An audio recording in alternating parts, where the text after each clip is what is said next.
안녕하세요. 김호준입니다. 그저께 군사분계선을 넘나들어 군이 기관총 사격을 가했던 괴 비행체는 풍선으로 밝혀졌습니다.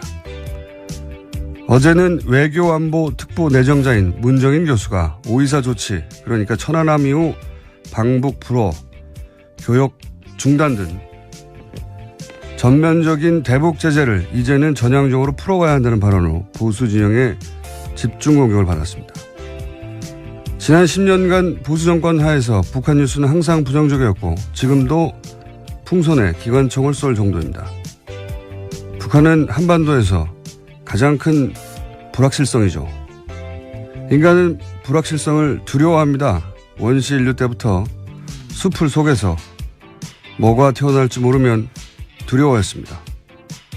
본성이죠. 이 두려움의 감정을 가장 손쉽게 처리하는 방식이 그 불확실성을 악으로 규정하는 겁니다. 공포스러운 대상을 윤리적 단죄의 대상으로 바꾸는 거죠. 그쪽이 훨씬 처리하기 쉬운 감정이니까. 무섭다기보다 나쁘다고, 무서워서 싫은 게 아니라 악해서 싫다고 하는 거죠. 저는 문재인 정부가 북한을 윤리적 단죄의 대상이 아니라 내 뜻대로 통제할 수 없는 불확실성으로 상대하길 기대합니다. 그 경우는 상대와 어떻게 예측 가능한 규칙을 정할 것인가, 그걸 놓고 따지게 됩니다. 하지만 상대가 윤리적 단죄의 대상이 되면 어떻게 처벌하고 응징할 것인가를 우리끼리 논하게 되죠. 한 국가가 다른 국가적 실체를 끝내 응징하고자 할 때 옵션은 하나입니다. 전쟁이죠. 한반도에 전쟁이 나면 이제 다 죽습니다. 김어준 생각이었습니다.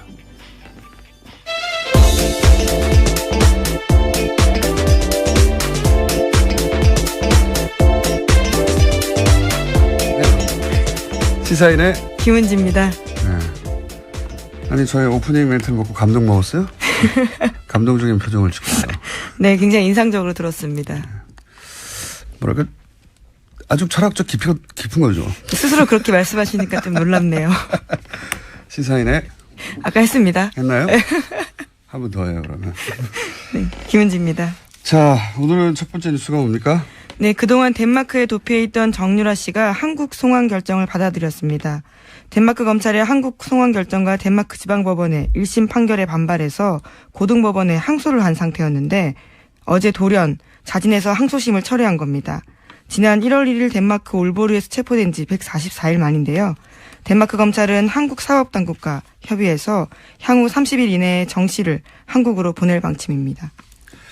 이건 저희가 몇 차례 이런 뉴스가 나올 때마다 얘기했지만 정치적 망명을 받아들일 이 케이스가 안 되거든요. 절대. 시간만 지나가지. 그런데 시간을 끌어봐야 그 덴마크에서의 수감 기간은 국내 귀국해서 만약에 어떤 징계를 받는다면 이렇게 산입이 안 돼요. 또 살아야 되는 거죠. 그래서 지금 정권 교체까지 된 마당에 더 이상 거기 계속 머물러 있을 이유가 없는 거고, 또 다른 측면에 이런 생각도 듭니다. 그러니까 정유라 씨가 귀국을 하면 아마도 이제 2대 사건, 그리고 삼성. 네, 승마와 관련해서요. 네, 뇌물건이 있습니다. 뇌물건에 관해서 이제 집중적으로 아마 검찰이 신문을 할 텐데 거기에 대해서 준비가 다 됐다. 뭐라고 답할지 이렇게 볼 수도 있겠죠. 예. 어쨌든 이제 아마도 대략 한 달 이내에는 성공이 될 것 같네요. 그렇죠? 네. 알겠습니다. 다음 뉴스는요? 네, 관련해서요. 어제 2대 학사비리 재판에 나온 최순실 씨가 시종일관 흥분하는 모습 보였습니다. 최순실 씨는 정유라 씨가 공범이라는 건 말이 안 된다라면서 두둔했는데 자신의 딸 정유라는 영혼은 죽고 육체만 산 채 삶을 지키고 있다면서 정유라의 상태를 거듭해서 설명했습니다. 검찰을 향해서는 비난의 목소리를 높였는데 어린애의 영혼을 이 정도로 죽였으면 됐지 감옥에 넣어야 시원하겠느냐라고 말했습니다. 뭐 부모 입장에서 이렇게 말할 수 있습니다. 예. 그리고 나서 장시호 씨에 대해서도 한마디 했네요. 네, 집안을 팔아먹고 있다라고 비난했습니다. 장시호 씨가 이제 최순실 씨에게 불리하게 작용할 증언을 몇 가지 했는데 그중에서 제가 가장 중요하다고 생각되는 발언 중에 하나는 뭐냐면 특검에서 조사받는 기간 동안 박근혜 전 대통령 자택에 가면 평생 먹고 살 돈이 있다. 금고에. 네, 비밀 금고 존재에 대해서 폭로했죠.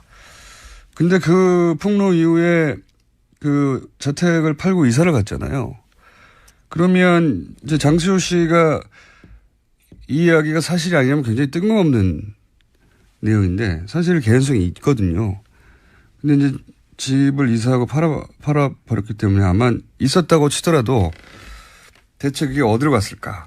예. 장시호 씨가 머지않아 석방될 것 같다고 언론 보도가 있었는데 그러니까 석방된다는 건 이제 구속 만기를 채워서 더 이상 그러니까 다른 건으로 연장하지 않겠다는 거니까 이제 왔다 갔다 하면서 벌을 다 받았다는 게 아니라 재판을 왔다 갔다 하면서 자유의 몸으로 받을 수 있게 된다는 거죠. 근데 장시호 씨가 과연 이제 숨겨진 이모의 재산에 대해서 전혀 관심이 없는 건지 저는 최소한 의구심을 가질 필요는 있다. 지난번에 너무 주장했지만 그리고 금고는 어디로 갔을까? 예, 궁금합니다. 굉장히 개인적으로. 이 뉴스는 앞으로도 저는 추가 뉴스가 나올 거라고 봅니다. 관련해서. 자, 다음 뉴스는요? 네, 문재인 대통령이 어제 청와대 집무실에서 일자리 상황판 설치하고 직접 시연했습니다. 또 속도전이라는 단어를 써가면서 상황판 설치에 대한 계기로 일자리 확대에 더 박차가겠다고 밝혔습니다. 이게 이제 청와대 발 홍보기사죠. 홍보기사라고 봐야 되죠. 상황판을 설치했다고 청와대에서 알려줘야 알 수 있는 뉴스니까. 상황판을 설치했다는 게 뭐 큰 뉴스는 아니고 그만큼 일자리를 챙기겠다는 의지 표명이죠. 예. 이건 그냥 기사를 읽으면 끝이라고 봅니다. 자, 다음 뉴스는요. 네, 집무실 모습이 공개돼서 사진 기사들도 많이 나왔습니다. 이게 이제 청와대와 홍보기사다. 예. 다음 뉴스는요. 네, 문재인 대통령이 미중일 정상과 만나고 돌아온 특사단과 어제 간담회 가졌습니다. 문 대통령은 사드와 위안부 합의 문제에 대해서는 할 말 제대로 했다 이렇게 강조했는데요. 특사단이 사드 배치 과정의 절차적 정당성이 결여되어 있어서 국회 논의가 필요하다라는 점을 미중 양국에 설명했고 위안부 합의는 많은 국민들이 정서적으로 수용하지 못하는 상황을 일본에 전달했다라는 사실을 언급한 겁니다. 미중일 모두 현안이 있으니까요. 러시아에 간 송영길 특사는 아직 안 돌아왔죠? 네, 아직 안 돌아왔습니다. 다 돌아오면 저희가 인터뷰해서 한번 뉴스는 팔로우 하겠고. 자, 다음 뉴스는요? 네, 오늘도 이어지고 있는데요. 이낙연 국무총리 후보자에 대한 청문회 있었습니다. 어제 첫날에 국회 인사청문회에 참여한 여야 청문위원들의 평가는 상반됐습니다. 여당인 더불어민주당 의원들은 뚜렷한 문제가 발견되지 않았다면서 총리로서의 도덕적 기준을 통과했다고 합격점을 줬습니다. 반면에 야당 의원들은 대체로 결정적 하자는 나오지 않았지만 해명되지 않은 의혹들이 있는 만큼 아직 판단하기 이르다라는 반응입니다. 이게 이제 부적격으로 아직 판단을 내린 야당이 없어서 통과될 가능성은 높은 것 같고요. 저도 어제 틈틈이 챙겨봤는데 보통 가장 자주 등장하는 아들 병역 면탈 문제 이거는 해명이 만약 맞다면 해명은 이제 내하 수체 이상으로 뇌수술을 받아서 결국 가려고 하다가 못 갔다 뭐 이런 건데 이 해명이 맞다는 전제하에서는 개인 병력의 문제가 맞는 것 같은 게 맞는 게 아닌가. 왜냐하면은 병역 면탈을 위한 온갖 기법들이 등장했었어요. 그동안 아주 많은. 근데 군대를 안 가려고 뇌수술을 일부러 받는다. 이거는 제가 보기엔 상식적인 수준을 상상하기 어렵거든요. 아버지 군대 안 가고 싶어요. 그럼 뇌수술 하자. 이건 아닌 것 같아요. 네. 그래서 전제가 당시 실제 뇌하수체 이상으로 전신 마취로 몇 차례 수술을 받았다고 이제 밝힌 것 같은데 그게 맞다면 관련 서류가 제대로 제시된다면 이건 개인 병력의 문제가 맞는 것 같습니다. 근데 이제 위장 전입 부인이 교사인데 좋은 학교에 배정되려고 다른 주소지를 등록을 했다. 네. 예. 이건 제가 알기로는 교사분들이 이런 경우가 있다고 하는데 이거는 사적 이익을 위해서 위장 전입을 한 게 분명하죠. 네, 이 부분 인정했습니다. 어제. 네. 다만 나중에 포기했다 이런 식으로 해명을 했는데 이것도 역시 그래서 부인이 그러면 그 학교에 배정이 됐는지 안 됐는지를 따져보고 그 결과에 따라 정상 참작이 될 것인지 아닌지. 이 해명이 사실이 아닌 거를 밝히는 건 야당의 몫이니까 이 해명이 사실이 아니면 결격 사유가 된다고 봅니다. 저는 개인적으로. 예. 개인적인 생각이긴 하지만. 자, 그런데 이제 개인 신상과 관련해서 결정적 하자를 잡아서 이거라고 야당이 제시하지 못했는데 아직까지는. 근데 쭉 답변을 듣다 보면 이쪽 진보 진영의 유권자라면 문제 삼을 만한 발언들이 있긴 있었어요. 김영란법 재검토라든가. 그러니까 개인 신상이 아니라 총리로서 가지고 있는 정책에 대한 생각들이 네. 현 정부와 좀 엇갈린 부분들이 있습니다. 도지사 시절에 규제 프리존 찬성했다. 이건 문재인 공약과도 충돌하는 거거든요. 예. 제가 보기에는 총리가 임명된 뒤에 이런 대목이 오히려 문제의 소지가 있거나 혹은 청와대와 조율의 필요가 분명히 보이는 것 같고요. 그리고 또 하나 인상적이었던 거는 여태 청문회가 대부분 신상, 또는 자격, 그러니까 비위, 개인 비위. 예, 도덕성 검증에 예. 주로 포커스 맞춰 있었습니다. 이거는 청문회가 생긴 이후 이래로 항상 그래왔고, 예. 민주당도 그래왔고, 그래서 항상 등장하는 단어가 똑같아요. 부동산, 위장 전입, 세금, 병역, 똑같은 레파토리거든요. 근데 어제 바른정당 김영태 의원이 제가 기억하기로는 거의 처음이었던 것 같아요. 총리가 과연 정책적 준비가 돼 있냐, 국정수행 준비가 돼 있냐, 이 방향에서 질문을 했어요. 예. 그 모두 반론에서도 드러나는데 잠깐 들어보시겠습니다. 저는 그간 총리 후보자의 언행을 살펴볼 때 우리 이낙연 후보자의 인격을 신뢰합니다. 따라서 신상 문제보다는 문재인 정부가 산적한 국가인왕안을 헤쳐나가는 데 있어서 설정한 국정 방향 과제가 타당한지, 후보자가 단지 대통령의 대독 총리가 아니라 여소야대 전국에서 전국을 풀어나갈 능력과 자질이 있는지 국민과 함께 검증하는 데 주력하겠습니다. 그러니까 김영태 바른정당 의원이 제기한 정책 질의의 어떤 내용을 떠나서 청문회 방향을 이렇게 잡았다는 자체로 저는 박수받아 마땅하고 앞으로 청문회 질의를 이 방향으로 하려고 하는 의원들이 앞으로도 등장할 수 있다. 네. 그래서 저희가 사실 3부 인터뷰를 따로 좀 잡아놨습니다. 그런데 이렇게 청문회를 하니까 야당 의원들한테 문자 폭탄이 갔다고. 네, 어제 그 부분에 대해서도 질문을 기자들이 했었는데 총리 후보자가 표현의 자유 부분들은 존중하지만 좀 자제할 필요가 있겠다라는 식의 이야기를 했습니다. 저는 자제할 필요가 없다고 생각합니다. 왜 그렇게 생각하냐면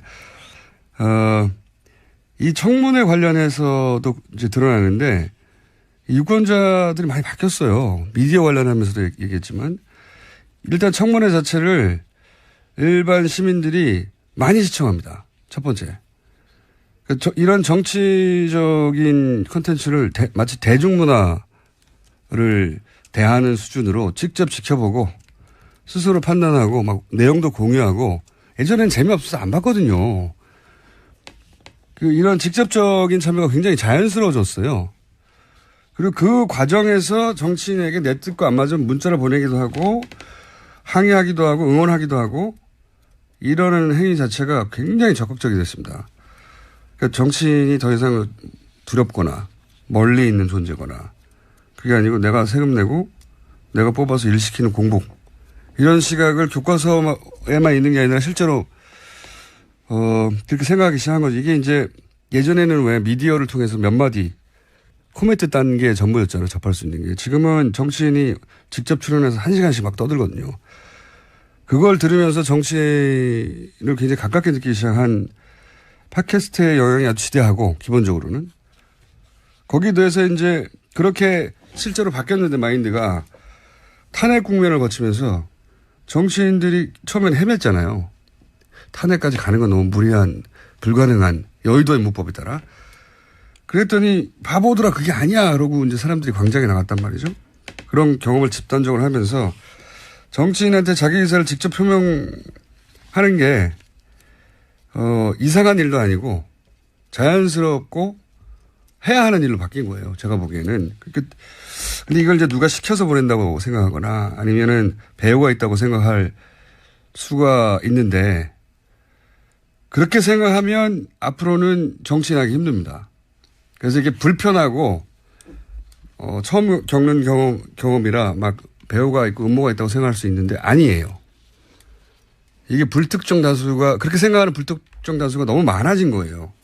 정치인들이 여기 익숙해져야지 이거 하지 말라고 해서 바뀔 게 아니에요 이제. 다만 어제 총리 후보자 이야기는 그 문자의 내용과 태도에 대한 이야기로 보였습니다. 그거는 어쩔 수 없어요. 제 말은 예의가 바른 사람도 있고 격한 사람도 있고 근데 이런 게 익숙해져 가면서 이제 문자를 보내는 사람들도 점점 뭐랄까요 훈련이 되고 튜닝이 되어 가겠죠. 왜냐하면 욕을 하는 게 목적이 아니라 내가 원하는 방향으로 정치를 끌고 가고 싶은 거거든요. 유권자들은. 처음 만들어진 현상이라 양쪽에서 모두 당황스러운 부분과 뭐랄까요 아주 서툰 부분이 있는데 이거 하지 말라고 한다고 해서 없어지지도 않고 이게 나쁜 일이라고 하거나 이러지 말라고 해서 없어질 일도 아니에요. 굉장히 큰 변화가 생겼어요. 최근에. 하여튼 적응해야 한다고 봅니다. 정치인들이. 예의를 지키는 수준에서. 예. 네, 유권자들이 개개인들이 예의를 다 지키라고 어떻게 합니까? 길거리에서 가다 욕도 하고 그러는 거죠. 그건 이제 스스로 깨달아 가겠죠. 유권자들도 이런 얘기가 나오면서.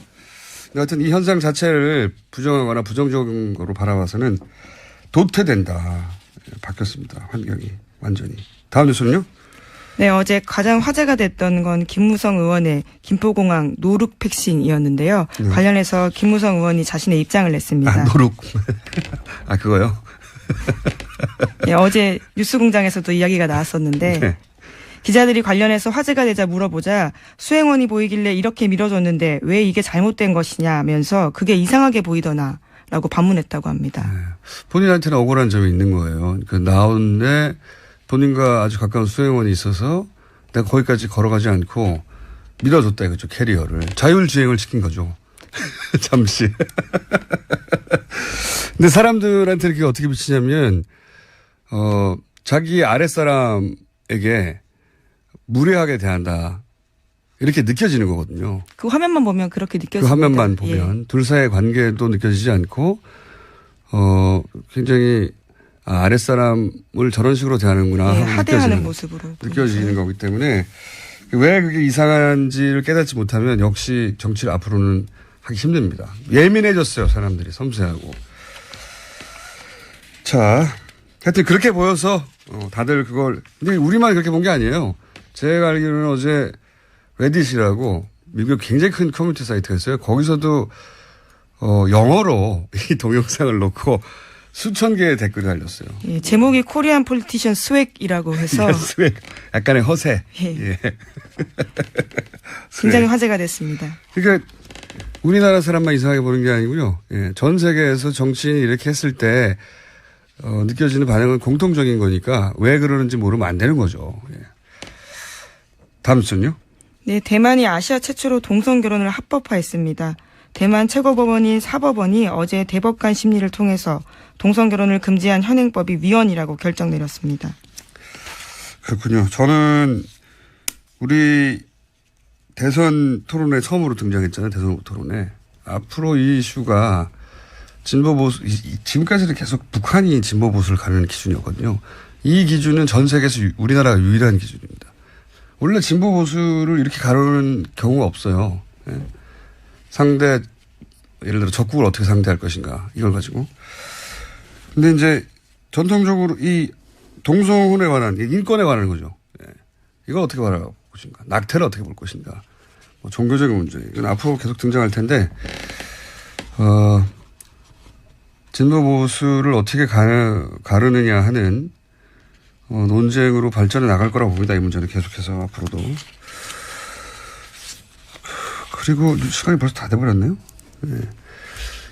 짧게 이제 하도 큰 인사들이 많아서 주목받는 뉴스는 아닌데 제가 최근에 이 현 정부 인사 관련해서 인상적이었던 거 하나 짧게 말씀드리면 민정수석실에는 검찰에서 수사관을 파견합니다.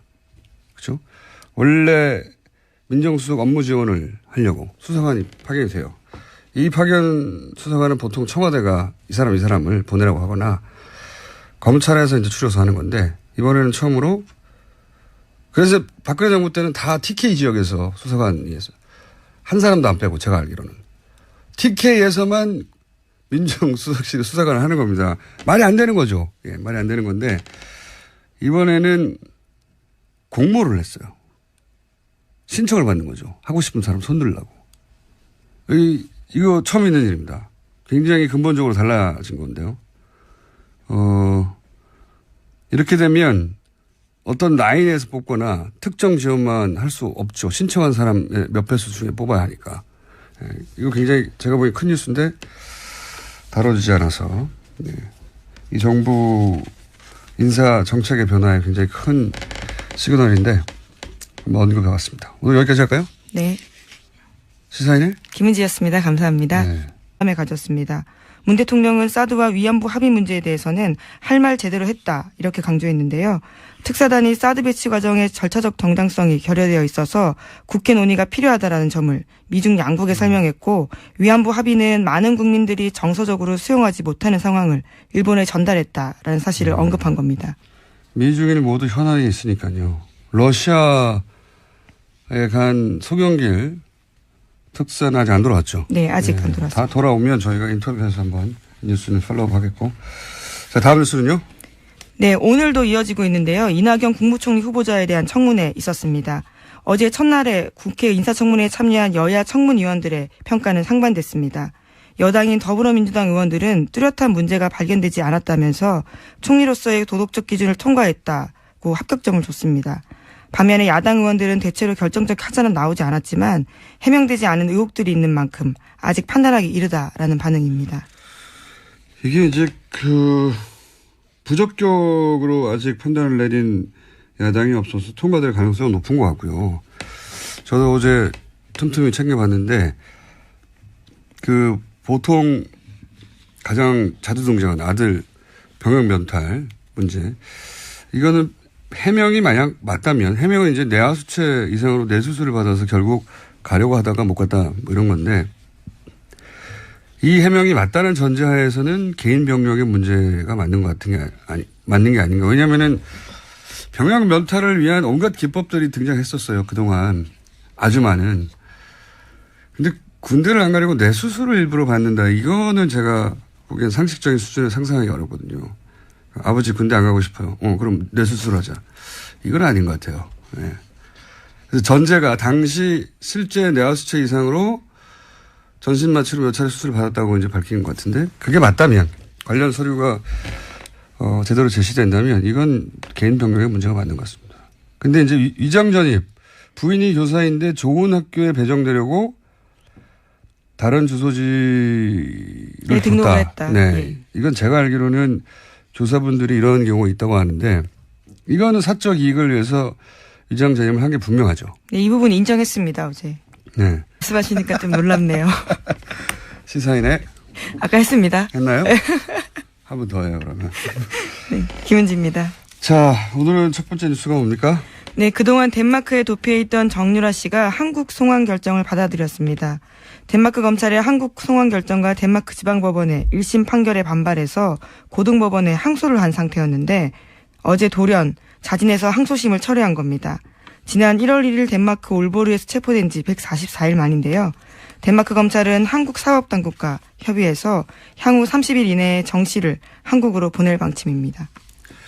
이건 저희가 몇 차례 이런 뉴스가 나올 때마다 얘기했지만 정치적 망명을 받아들일 이 케이스가 안 되거든요. 절대. 시간만 지나가지. 그런데 시간을 끌어봐야 그 덴마크에서의 수감 기간은 국내 귀국해서 만약에 어떤 징계를 받는다면 이렇게 산입이 안 돼요. 또 살아야 되는 거죠. 네.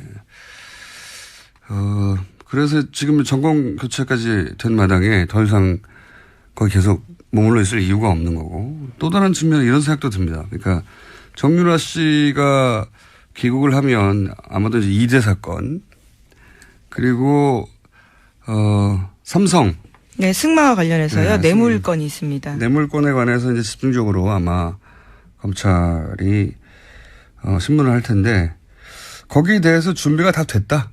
뭐라고 답할지 이렇게 볼 수도 있겠죠. 예. 어쨌든 이제 아마도 대략 한 달 이내에는 성공이 될 것 같네요. 네. 그렇죠? 알겠습니다. 다음 뉴스는요? 네, 관련해서요. 어제 2대 학사비리 재판에 나온 최순실 씨가 시종일관 흥분하는 모습 보였습니다. 최순실 씨는 정유라 씨가 공범이라는 건 말이 안 된다라면서 두둔했는데 자신의 딸 정유라는 영혼은 죽고 육체만 산 채 삶을 지키고 있다면서 정유라의 상태를 거듭해서 설명했습니다.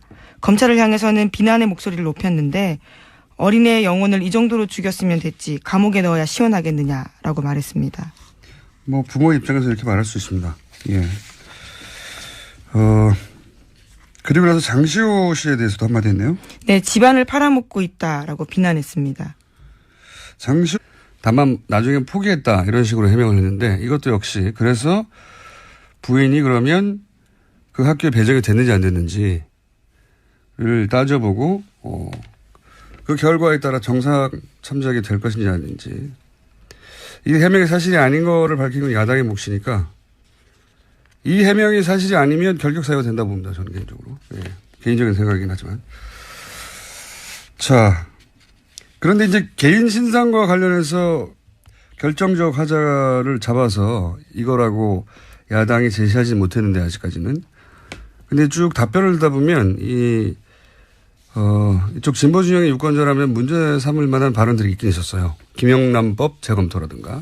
그러니까 개인 신상이 아니라 총리로서 가지고 있는 정책에 대한 생각들이 네. 현 정부와 좀 엇갈린 부분들이 있습니다. 도지사 시절에 규제 프리존 찬성했다. 이건 문재인 공약과도 충돌하는 거거든요. 예.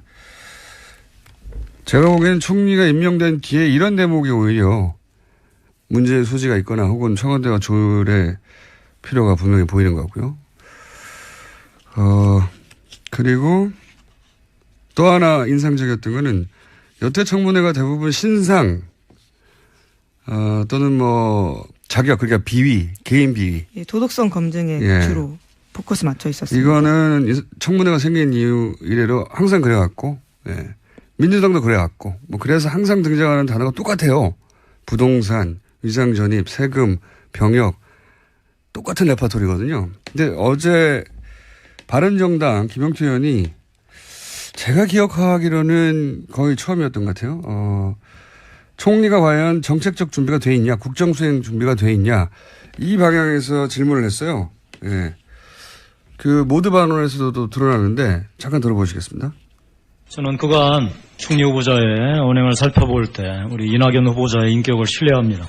따라서 신상 문제보다는 문재인 정부가 산적한 국가 인왕안을 헤쳐나가는 데 있어서 설정한 국정 방향 과제가 타당한지 후보자가 단지 대통령의 대독 총리가 아니라 여소야대 전국에서 전국을 풀어나갈 능력과 자질이 있는지 국민과 함께 검증하는 데 주력하겠습니다. 조 씨가 이제 최순실 씨에게 불리하게 작용할 증언을 몇 가지 했는데 그중에서 제가 가장 중요하다고 생각되는 발언 중에 하나는 뭐냐면 특검에서 조사받는 기간 동안 박근혜 전 대통령 자택에 가면 평생 먹고 살 돈이 있다. 금고에. 네, 비밀 금고 존재에 대해서 폭로했죠. 근데 그 폭로 이후에 그 자택을 팔고 이사를 갔잖아요. 그러면 이제 장시호 씨가 이 이야기가 사실이 아니라면 굉장히 뜬금없는 내용인데 사실 개연성이 있거든요. 근데 이제 집을 이사하고 팔아버렸기 때문에 아마 있었다고 치더라도 대체 그게 어디로 갔을까. 예. 장시호 씨가 머지않아 석방될 것 같다고 언론 보도가 있었는데 그러니까 석방된다는 건 이제 구속 만기를 채워서 더 이상 그러니까 다른 건으로 연장하지 않겠다는 거니까 이제 왔다 갔다 하면서 벌을 다 받았다는 게 아니라 재판을 왔다 갔다 하면서 자유의 몸으로 받을 수 있게 된다는 거죠. 근데 장시호 씨가 과연 이제 숨겨진 이모의 재산에 대해서 전혀 관심이 없는 건지 저는 최소한 의구심을 가질 필요는 있다. 지난번에도 한번 주장했지만 그리고 금고는 어디로 갔을까? 예, 궁금합니다. 굉장히 개인적으로. 이 뉴스는 앞으로도 저는 추가 뉴스가 나올 거라고 봅니다. 관련해서. 자, 다음 뉴스는요. 네, 문재인 대통령이 어제 청와대 집무실에서 일자리 상황판 설치하고 직접 시연했습니다. 또 속도전이라는 단어를 써가면서 상황판 설치에 대한 계기로 일자리 확대에 더 박차가겠다고 밝혔습니다. 이게 이제 청와대 발 홍보기사죠. 홍보기사라고 봐야 되죠. 상황판을 설치했다고 청와대에서 알려줘야 알 수 있는 뉴스니까. 상황판을 설치했다는 게 뭐 큰 뉴스는 아니고 그만큼 일자리를 챙기겠다는 의지 표명이죠. 예. 이건 그냥 기사를 읽으면 끝이라고 봅니다. 자, 다음 뉴스는요. 네, 집무실 모습이 공개돼서 사진 기사들도 많이 나왔습니다. 이게 이제 청와대와 홍보기사다. 예. 다음 뉴스는요. 네, 문재인 대통령이 미중일 정상과 만나고 돌아온 특사단과 어제 간담. 안녕하세요. 김어준입니다. 그저께 군사분계선을 넘나들어 군이 기관총 사격을 가했던 괴 비행체는 풍선으로 밝혀졌습니다. 어제는 외교안보 특보 내정자인 문정인 교수가 오이사 조치, 그러니까 천안함 이후 방북 불허, 교역 중단 등 전면적인 대북 제재를 이제는 전향적으로 풀어가야 한다는 발언으로 보수 진영의 집중 공격을 받았습니다. 지난 10년간 보수 정권 하에서 북한 뉴스는 항상 부정적이었고 지금도 풍선에 기관총을 쏠 정도입니다. 북한은 한반도에서 가장 큰 불확실성이죠. 인간은 불확실성을 두려워합니다. 원시 인류 때부터 숲을 속에서 뭐가 태어날지 모르면 두려워했습니다. 본성이죠. 이 두려움의 감정을 가장 손쉽게 처리하는 방식이 그 불확실성을 악으로 규정하는 겁니다.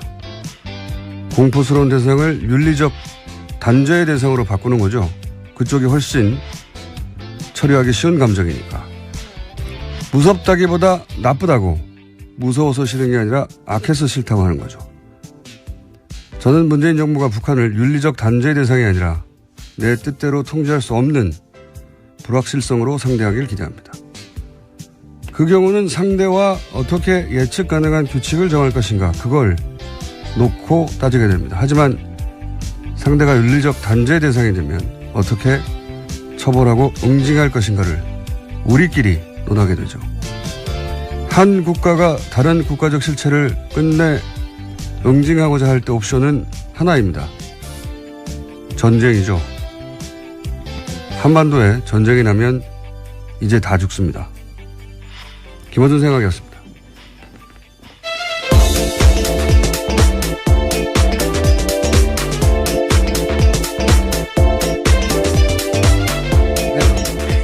시사인의 김은지입니다. 네.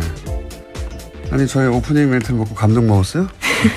감동적인 표정을 짓고 있어요. 네, 굉장히 인상적으로 들었습니다. 뭐랄까 아주 철학적 깊은 거죠. 스스로 그렇게